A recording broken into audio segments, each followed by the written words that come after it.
Muito bem, obrigada, Renata. Estamos aqui hoje para conversar sobre a perspectiva da mulher sobre o agronegócio, com três mulheres super poderosas. Vamos começar aqui com a Isabela. Isabela, seja muito bem-vinda. Quem é você no agronegócio? Qual é a sua relação com o campo? Obrigada pela oportunidade de estar aqui com tantas mulheres poderosas do agro. Eu sou economista, trabalho na John Deere há 10 anos, mas a minha relação com o agro começou, na verdade, quando pequena. Eu sou neta de produtores de café em Minas Gerais e minha infância, minhas férias eram sempre pulando na palha, colocando café para secar, era muito divertido.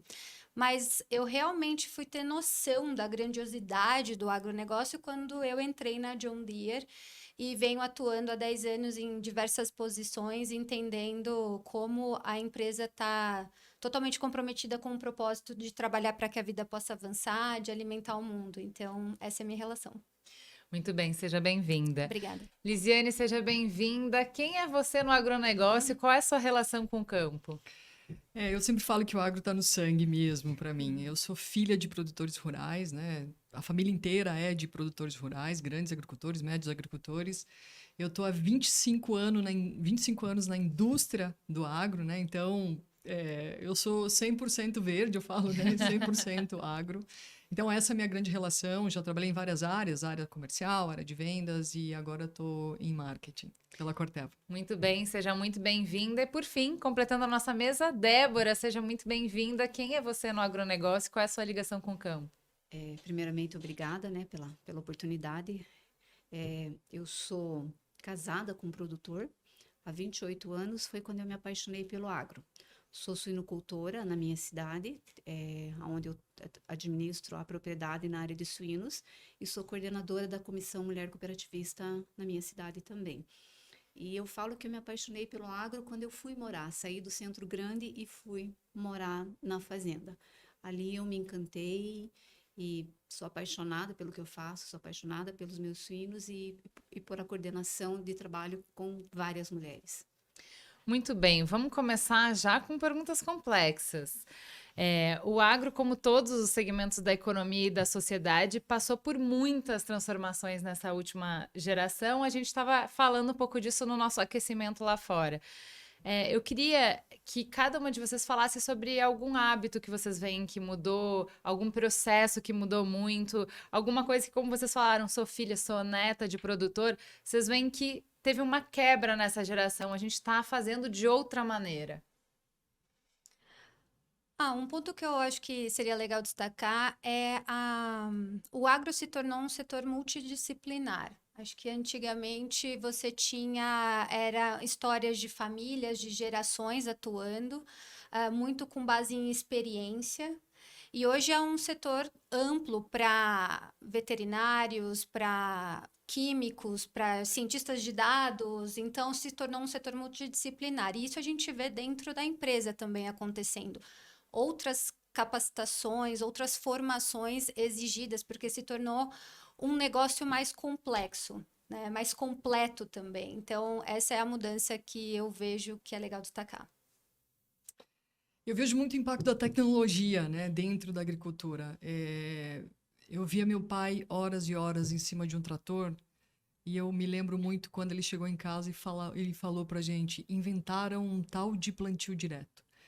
E como o impacto daquela tecnologia trouxe para a família Uhum. em si, né? O que significava aquele sistema de plantio?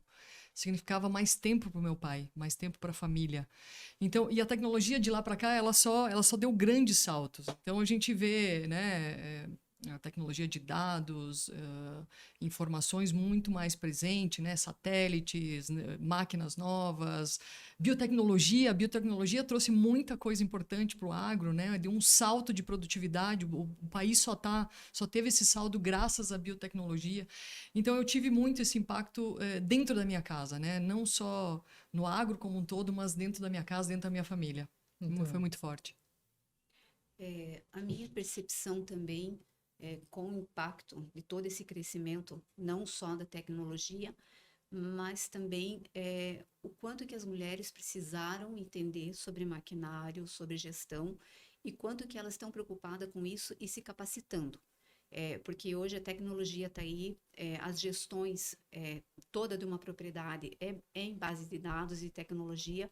Então, eu vejo assim uma demanda muito grande de mulheres querendo aprender, porque vai ser o futuro. Cada vez vai ter mais tecnologia, e a gente tem que estar preparada. A gente tem que estar se atualizando, tem que entender, tem que estar entrando no processo. É só meramente que a mulher esteja no mercado de trabalho, esteja se posicionando, esteja tomando decisões à frente também do agro, já é uma grande transformação que a gente não via algumas gerações atrás, né? Então, acompanhando a transformação que é da sociedade, o agro também não ficou para trás. Ele acompanha e hoje a gente vê uma geração de mulheres à frente dos negócios, tomando decisões e tendo que se capacitar para isso, para conseguir entrar no jogo também em pé de igualdade, né?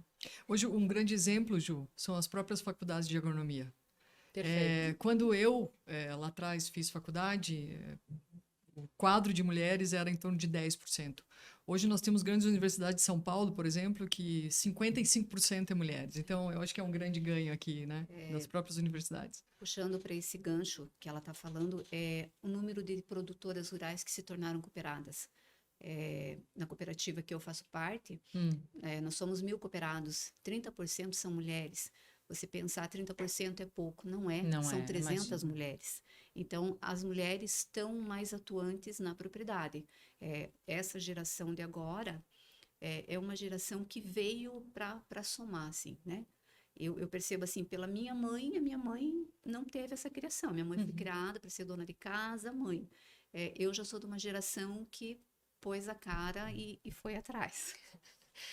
Que não necessariamente até por desejo e escolha, eu acho que esse espaço também se abriu. Muitas mulheres assumiram posições por necessidade, né? Eu lembro da minha avó falando, quando eu vestia as calças, que ela teve que ir, ela teve que fazer, não tinha muita escolha. Hoje a gente tem muito mais escolhas, que é o que você traz de mulheres entrando na universidade, ou seja, decidindo, escolhendo seguir esse caminho, podendo escolher seguir esse caminho, e isso enriquece muito mais o mercado, as soluções que a gente tem para oferecer. Falando em mercado, o agronegócio hoje é responsável por mais de 25% do PIB brasileiro e gira 1,2 trilhões, dá trilhão. E aí, claro, a gente está falando de número, a nossa cabeça nem consegue, de verdade, entender essa quantia. Isso é que é verdade, a gente não foi feito, o nosso cérebro não consegue compreender um tamanho tão grande. Mas a gente está falando do trabalho e da vida de mais de 18 milhões de pessoas. O agro é responsável por 20% do mercado de trabalho do país, formal, né?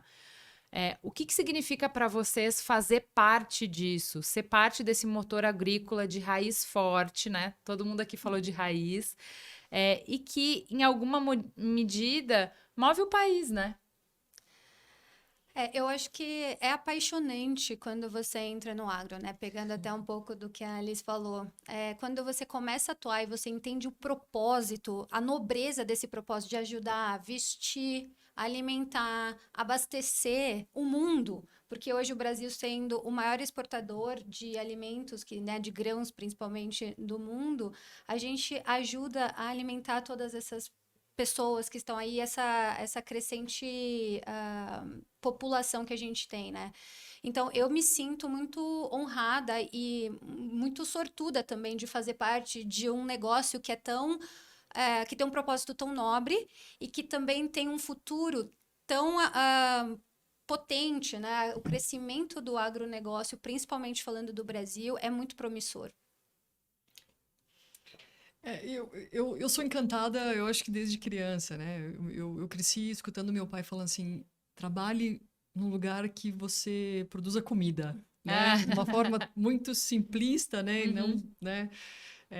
Trabalhe com comida que você vai ter sempre emprego. E eu não tinha noção do que era, né? E realmente, é isso que... A gente trabalha com vida. Quando a gente põe uma semente no chão, a gente vê aquilo germinar, é muito, muito, né?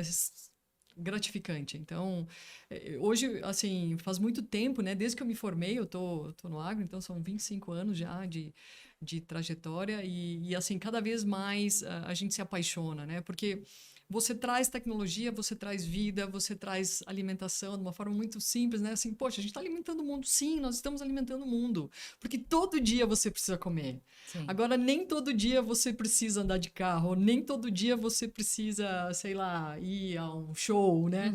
Mas comer, você precisa comer todo dia. Então, de uma forma muito simples, a gente é que fomenta. E a comida é a base de tudo, né? Então, a agricultura é uma grande satisfação estar nesse meio, porque realmente traz uma gratificação muito grande. E na realidade é uma cadeia, né? Não é só o grão, é a carne, é o leite, é a gente roupa. que a roupa. Na realidade, nós produtores rurais, a gente produz tudo. A gente produz alimento, né? Um alimento de qualidade, porque hoje em dia tem todo um processo que você tem que ter dentro da propriedade, de você estar produzindo um animal de qualidade, você tendo que produzir um leite de excelência. E você faz isso com amor. Então, eu acho assim, entre todas as profissões, todas são muito gratificantes. Mas você ser do agro é muito lindo, porque a gente produz alimento para o mundo, a gente está produzindo alimento para todo mundo. E não só isso, né, Ju? Ao mesmo tempo que a gente produz comida, e esse é o grande fato hoje, a minha grande dor quando eu vejo a cidade falar mal do campo, é que ao produzir comida, a gente cuida do meio ambiente. Porque hoje não se produz no nosso país sem estar dentro das regras, sem cuidar do meio ambiente, sem ter uma área de preservação, né, Débora? Então, eu acho que, assim, esse é o mais... a fortaleza do agro é isso. Porque hoje você não consegue produzir sem cuidar da terra, sem cuidar das árvores, sem cuidar do meio ambiente, sem cuidar do teu redor. Então, eu acho que essa é a grande beleza do agro, né? Você produz comida, mas cuidando, sabe? Para que seja sustentável. Porque se você não cuidar da tua terra, se você não cuidar do teu solo, da tua propriedade, você daqui 1, 2, 3, 5, 10 anos você não produz mais. Então você precisa pensar na sustentabilidade do negócio no sentido literal dela, né? No sentido ambiental. E eu acho que isso é importante a gente trazer, porque quando você fala, não é verdade que o agro desmata, você não vai ser ouvida. Porque tem imagem, porque tem número, porque tem dado. Quando a gente fala, sim, esse problema existe, tá aqui. Isso não é quem nós somos e principalmente não é quem nós queremos ser. E quando o retrato do agro fica esse retrato, é ruim para mim, que sigo toda a regra. Porque as regras vão falar como tudo no Brasil, né, gente? A gente pode falar de medicina, a gente pode falar de publicidade. Se for falar o meu campo, ele tá bem mais sujo que o agro. Quem não segue a regra suja a piscina onde todo mundo vai nadar. Isso mesmo. Quem não segue a regra prejudica o ambiente de trabalho e as regras de todos. Por quê? Porque as regras vão ficando cada vez mais complexas de seguir. Para quem está seguindo, fica até, às vezes, impossível, né? Não são viáveis. Porque não existe regra que funcione para quem é mau caráter. Quando a gente faz regra pensando em quem é mau caráter e quer burlar a regra, o que acontece? Fica extremamente difícil para quem quer trabalhar direito, fica muito burocrático, fica muito pesado, fica muito caro. E quem já não ia seguir, tanto faz. Tanto faz. A galera que tá queimando, a galera que tá desviando madeira, não é uma galera que tá seguindo nenhuma regra. É ou não é, gente? Tô falando bobagem? Não. Não. Totalmente legal. E até porque, que nem eu que sou produtora de carne, é todo sustentável. Para mim poder produzir carne, eu tenho que ter excelência em qualidade dentro da granja. O que seria isso? É eu ter uma alimentação adequada para o animal não pode ter sofrimento, o animal não pode ter estresse. O próprio dejeto que o suíno produz é um esterco natural que é colocado no Como plantio adubo. como adubo natural. Perfeito. Então, a gente não está fazendo nada de errado. Para mim produzir a carne suína, eu tenho que ter um checklist que eu tenho que estar fazendo, porque senão a minha propriedade não pode nem funcionar. Eu não tenho licença do IAP, eu não consigo essa liberação. Então, a gente produz muito correto, a gente não desmata, a gente não polui. Cada produtor, para ter a sua propriedade, você tem que ter uma reserva legal. Eu tenho que ter essas coordenadas para mim poder produzir. Então, mas também quem tem- é que tá te dando má fama? E aí? Não, e também só adicionando, né, para quem é exportador, ainda Uhum. assim tem a questão da rastreabilidade, que a gente conversou até um pouquinho antes. A rastreabilidade ela é necessária porque tem já países que não estão mais aceitando nenhum tipo de produto, alimento, grão, que não tenha o trato correto do começo da cadeia ao fim. Então, para que a gente consiga trabalhar, não há outra opção que seja não atuar de forma sustentável. De E, forma e correta, nesse, né? e nesse quesito, eu posso falar assim por propriedade. Uhum. Realmente, os nossos animais, todos eles são rastreáveis. Então, quando eu produzo um animal que sai para exportação, eles me rastreiam do início ao fim. E para a gente poder exportar, você tem que ter o selo. Perfeito. Perfeito, né? Você tem que estar com o selo de garantia de que você não fez aquele animal sofrer. Uhum. Então, não existe mais esse negócio de o produtor faz de qualquer jeito, o produtor leva nas coxas. Não, a gente tem uma responsabilidade muito grande, porque é um nome nosso que a gente está colocando lá fora. Então, isso hoje em dia é rastreável. Eles chegam lá e vão chegar na minha propriedade se eu fizer qualquer coisa errada. Uhum. Então, é muito sério a gente ser produtor. Muito É uma bom. Que responsabilidade lindo. muito grande. Muito lindo isso, importante você trazer. Eu estava recentemente no evento que o Brasil fez com o Pacto Global, durante a Assembleia Geral da ONU em Nova York, e uma das pessoas que a gente recebeu, um dos especialistas, foi o Carlos Nobre. Ele é uma sumidade para falar de clima, é um senhor velhinho, cabeça branca, meio cientista maluco. Todo lugar onde ele vai, ele é uma celebridade, porque os estudos dele baseiam uma série de decisões da ONU, enfim, pautam muito a conversa do clima. E aí ele estava analisando qual é o desafio do Brasil, né? Então, quando a gente fala de meta de emissão, a gente está atrás, a gente não está conseguindo bater as metas, porém, a gente tem uma característica muito particular, muito peculiar, diferente dos outros países que estão no mesmo nível de desenvolvimento, mesmo PIB da gente, que é 80% das nossas emissões de carbono não são indústria, não vem da nossa matriz energética, que reduzir nessas coisas reduz a aceleração econômica, traz pobreza, é complicado, é o desafio que os países desenvolvidos têm. Para a Alemanha conseguir reduzir emissão, vai ter que diminuir o nível de economia, traz mais desemprego, traz mais pobreza, traz mais sofrimento. Então, assim, complexos, decisões complexas de se fazer. O Brasil não. 80% da nossa emissão é queimada, gente. É desmatamento.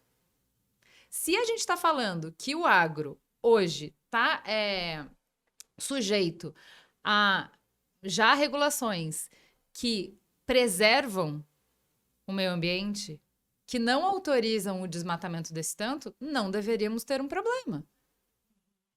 Essa meta de reduzir, de não ter desmatamento, se a gente tem desmatamento zero, pelo que você está falando, não deveríamos ter problema nenhum com as nossas emissões de carbono, porque o desmatamento zero já daria 80% da nossa meta.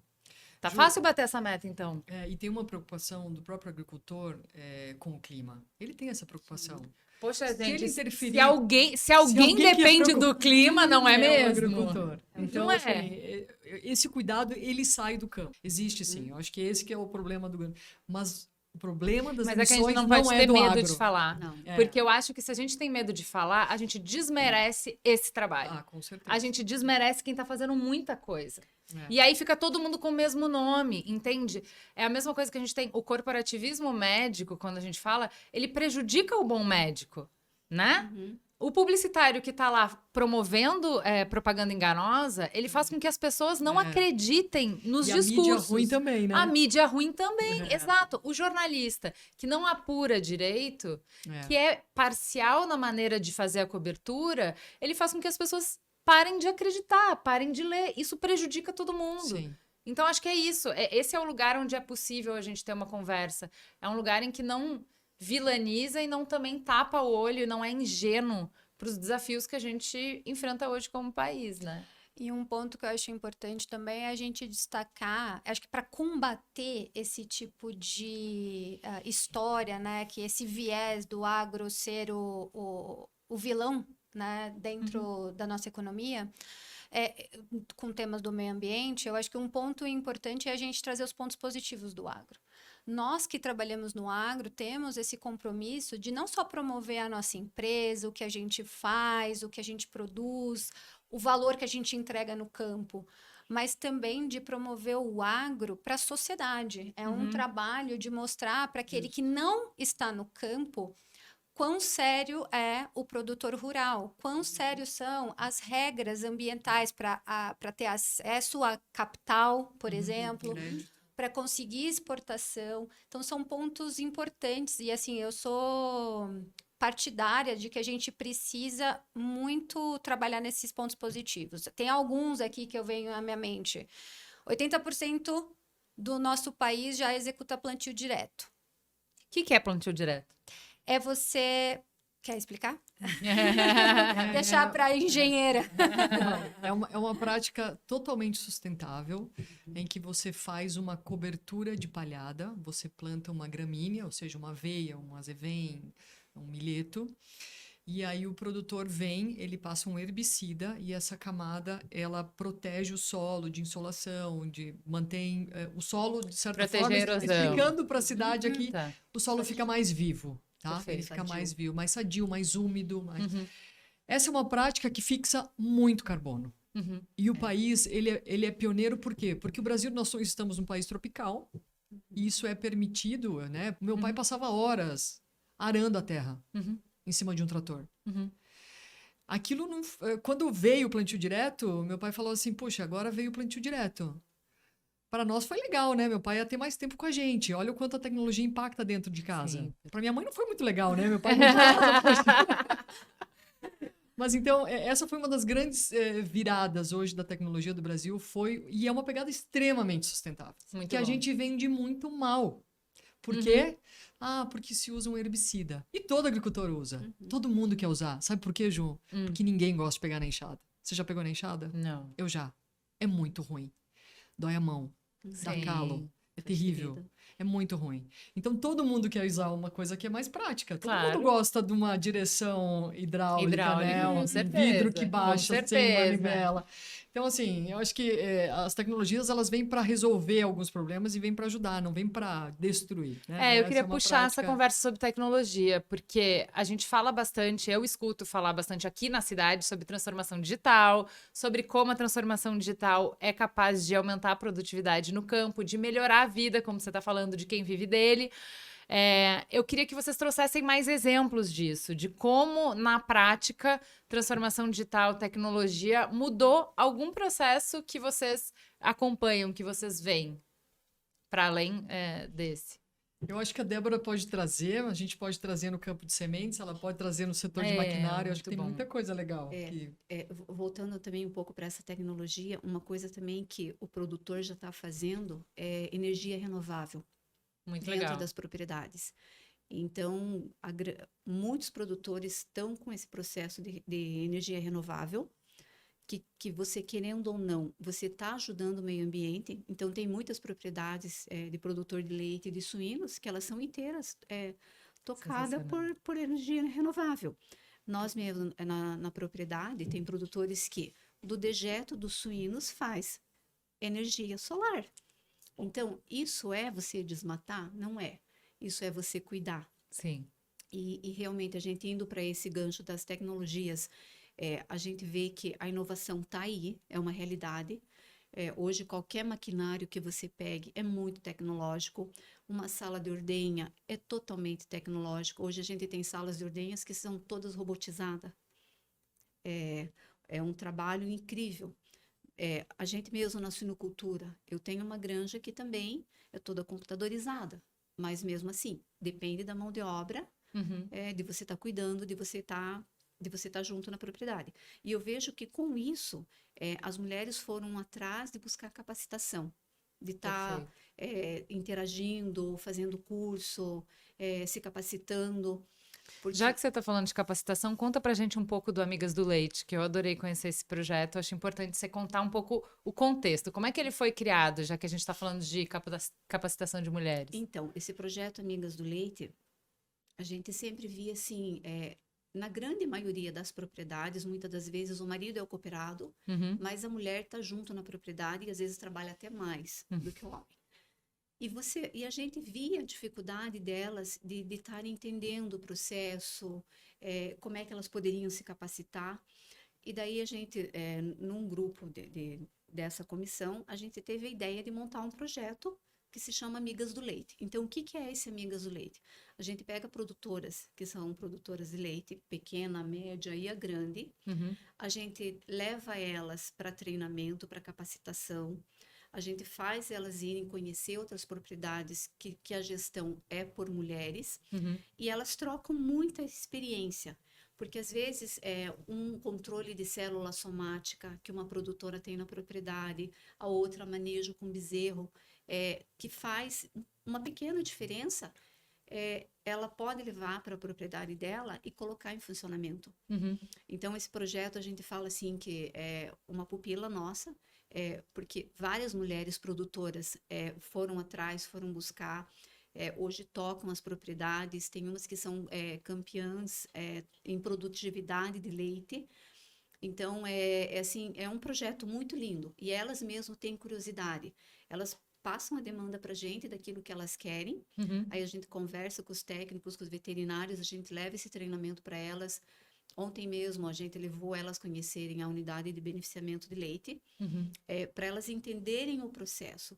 Porque o cuidado que eu tenho na propriedade em estar produzindo um leite de qualidade, uhum. é esse leite que eu vou levar para a unidade, que vai beneficiar, que vai para o Brasil todo. Nós produzimos leite para Nestlé. A qualidade de leite, nós lá no Paraná, nós somos a capital leiteira do Brasil. Então, isso para nós é muito grandioso. Então, elas cada vez quiseram ter mais cuidado e mais capacitação nessa área desse cuidado. Então, esse é um dos projetos que a gente tem vários outros, mas a gente vê uma participação muito grande. Elas têm sede de conhecimento, elas têm sede de aprendizado. Isso é muito bom, né? A gente acompanha isso na última década, né? A ocupação das universidades por mulheres demonstra esse interesse, essa curiosidade por aprender e como a gente é aplicada nos estudos, né? Como a gente é CDF. A gente vai lá, aprende, presta atenção na aula, faz a lição de casa, troca com as amigas, não é? Justamente. A gente é muito aplicadinha do rolê. O que E chama quando às vezes atenção. chega no mercado de trabalho, às vezes a gente pega algumas barreiras. E o que chama atenção é que quando a gente faz alguma coisa com elas, é muito interessante. Elas levam a cadernetinha, a agenda, elas anotam tudo, elas Exato. perguntam, elas questionam. A gente teve, esse tempo atrás, um encontro com um veterinário, ele era de uma empresa, e ele ficou assim, assustado com quanta demanda de pergunta que elas fizeram. Ele falou assim, que tinha perguntas que ele até não sabia responder e que elas responderam. Então, você vê Muito bom. a sede delas, assim, de estarem querendo conhecimento, de estar aprendendo e compartilhando aquilo que elas aprendem, aquilo que é bom Demais. e que funciona na propriedade. Muito bom. A Corteva também patrocina o Alma, né? Apoia, né? A Corteva também apoia o Alma. Conta pra gente um pouco sobre ele. Então, é um projeto muito legal, né? A gente chama de ALMA, mas ele é a Academia de Liderança de Mulheres do Agro. O que a gente começou a identificar, né? Eu acho que, assim, um pouco da linha dentro do cooperativismo, a gente via que faltava um outro tipo de formação para as mulheres produtoras rurais. E dentro desse, como se fosse um MBA, né? Uhum. Então, as mulheres têm matérias, né? Finanças, contabilidade, a parte legal, recursos humanos. Então, é um programa bem amplo e bem abrangente. E do Alma surgiram vários projetos legais, né? Então, são projetos que no final são avaliados por uma banca, né? Uma banca bem robusta, e que a gente avalia o melhor projeto. Então, essas mulheres realmente elas se empenham nesses projetos.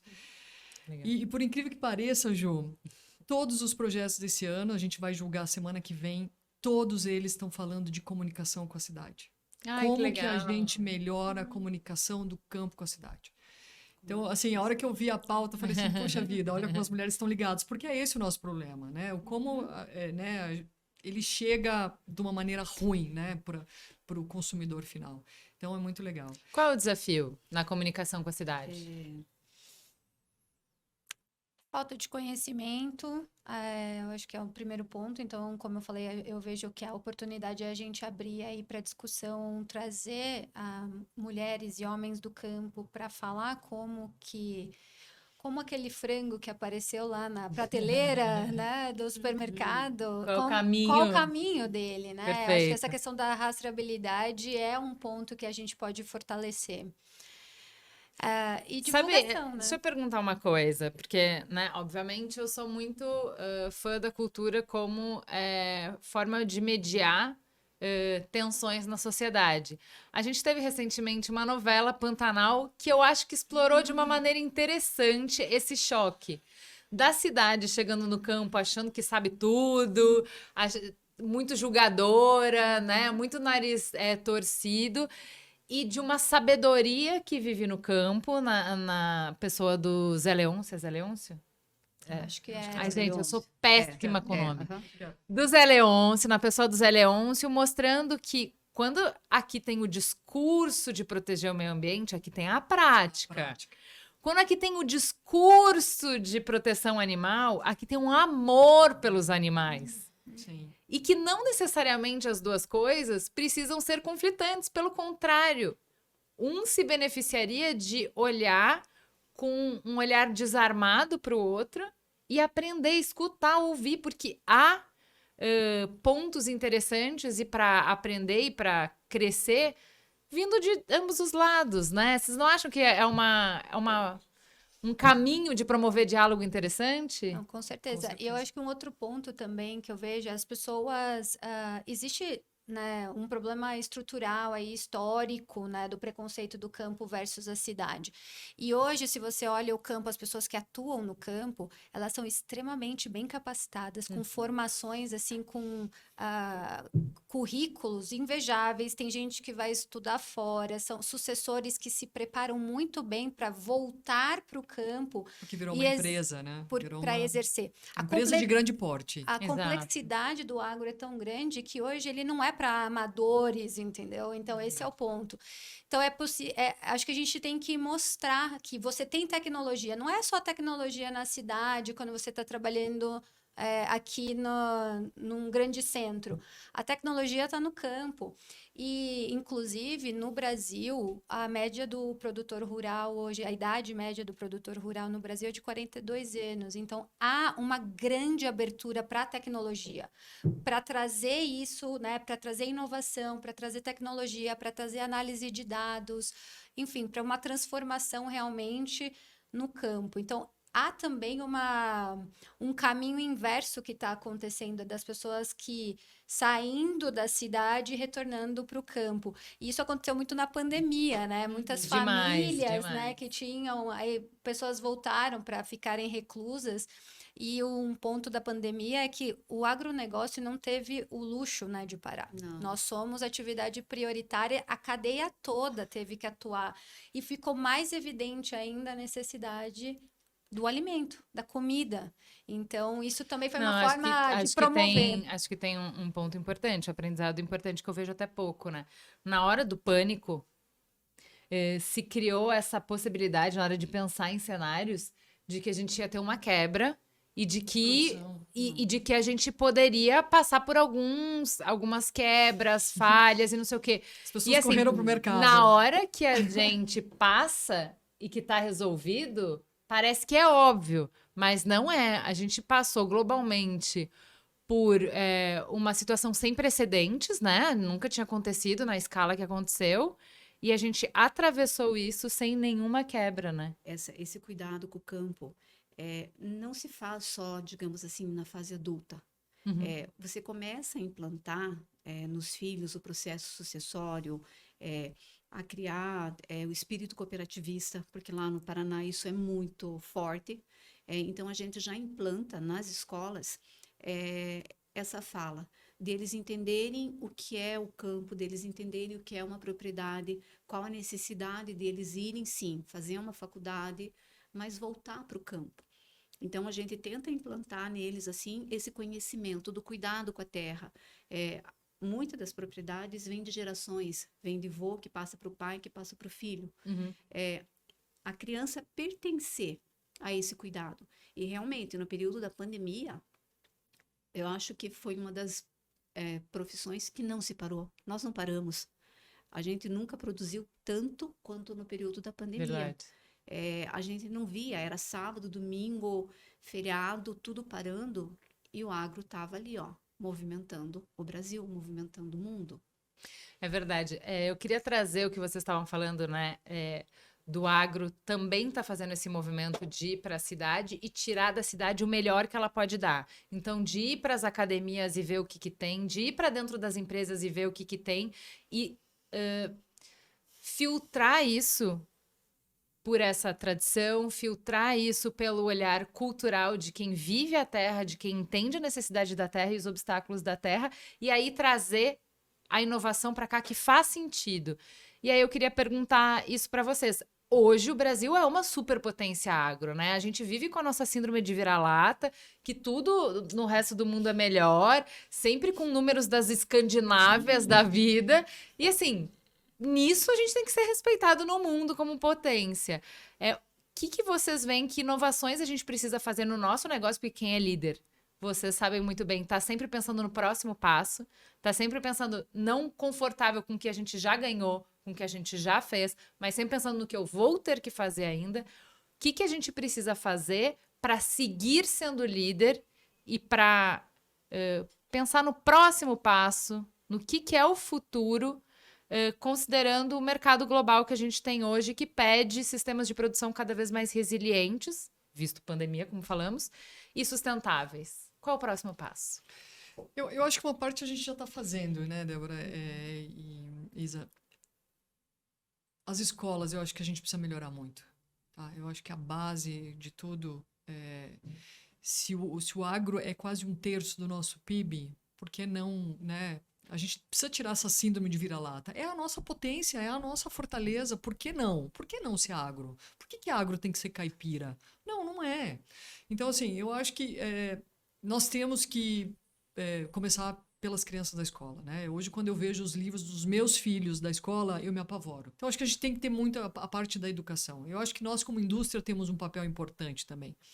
A gente teve um projeto, esse projeto recente do Alma, um dos projetos das mulheres que ganhou era elas baterem na porta, né, das escolas e apontarem aonde estavam os erros, né, de quem escreveu aqueles livros. Então, assim, é um trabalho de formiguinha, mas é um trabalho, né? Eu acho que a gente tem que fazer. E assim como os países de fora, eu acho que a gente divulga muito pouco os produtos que são consumidos in natura, por exemplo, frutas. Eu acho que a gente fala muito pouco aqui no país, né? Os Estados Unidos tem um lema até hoje, né? One apple a day, take the doctor away. Gente, quem fez aquilo não foi um médico, foi um agricultor. Com certeza. Não, Sabe, e o então, Got Milk. O Got Milk é de cooperativa de leite. Então, né? Que todo mundo hoje associa leite a cálcio, associa leite à saúde, ao bigodinho do leite. Bigodinho. É uma cooperativa de leite. E a gente tem exemplos muito legais, meninas, principalmente na cadeia do algodão. Tá? Eu represento a cadeia do algodão. O algodão hoje, eu diria que é a classe mais bem organizada do nosso país, em termos de agricultura. Hoje você vai numa Renner, você vai numa Marisa, você vai numa Aramis, você vai numa Reserva, você vai em marcas extremamente famosas, tem um QR Code, você sabe de que fazenda saiu aquela calça. Ai, que legal. Então é uma cadeia muito legal. E é um trabalho que chama Sou de Algodão.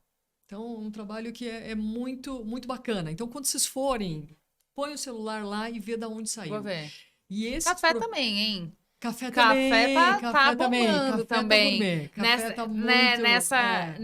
Da onde tá saindo o café, que história esse café conta, por que ele é melhor, como que ele é produzido, contar histórias, eu vejo muito isso no café, né? Contar boas histórias que quem está consumindo na cidade entenda a cadeia produtiva, Sim. entenda os desafios, entenda por que tem valor agregado naquilo que ele está comprando e a diferença entre um produto que não tem essas preocupações e um produto que tem. Daí a gente entra também na rastreabilidade da carne suína. Também. A carne suína que nós produzimos também tem um rastreio que sabe de qual propriedade saiu, qual foi o cuidado dentro do frigorífico, o abate, porque hoje em dia se cobra muito isso. Você não pode, para você ter um ISO, hoje em dia você tem que ter muito cuidado. Então, eu acho assim, nós estamos, Brasil, muito avançado nesse quesito. E é literalmente assim, visível que os próximos anos nós vamos produzir muito alimento, porque mês passado eu participei de um congresso onde um professor, doutor Agro, ele falou sobre isso. Nós vamos alimentar o mundo. O Brasil vai dar o boom ainda no agro. Gente, queria agradecer por essa conversa muito inspiradora. É muito legal poder conversar com mulheres e não falar sobre pautas femininas.